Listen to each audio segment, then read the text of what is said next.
Good morning! So, welcome sa ating luto serye. Dito nga ay natatawa ako kasi nga nakapaggisa na nga ako ng sibuyas, bawang at ginger kaso hindi pala naon ng kasama ko. Ang luto nga ngayon ay Emirati kabsa. Paboritong-paborito nga to nila. Halos every weekend na lang sila nagpapaluto ng ganito. At dito nga pagkatapos mang maggisa ay nagdagdag ako ng all kinds of baharat. At dinagdagan ko na rin ito ng kamatis. Blender nga sana ang gagamitin na kamatis dito kaso nga lang wala ng ibang kamatis kaya kinat na lang ito ng maliliit na cubes at dito nga nagdagdag lang ako ng hiniwa na kusbara at pagkatapos nga idagdag itong manok na prinito kanina. Itong manok nga ay prinito ito kanina at binabad sa mga buharat at ilang minuto nga ay nagdagdag tayo ng mainit na tubig. Mas maganda nga kasing mainit na tubig ang gagamitin kasi nga para medyo maluto rin yung loob ng manok. Lalo na nga kung madalian lang din ang luto at naghahabol sa oras ay mainam talaga na kumukulong tubig na ang gagamitin.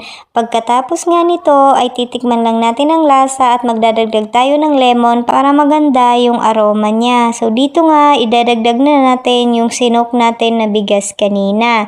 Titikman lang natin ito at saka dadagdagan ng asin at tatakpan na natin ito ng foil hanggang sa maluto. So 15 minutes nga lang ang aking estimated na luto dito. So nagdagdag na nga ako ng konting asin at tatakpan ko na rin ito. Pagkatapos nga ng 15 minutos ay sa wakas ay luto na rin ito. Ililipat nga lang ito sa mga harara para ihain na lang sa kanila. Yun lang.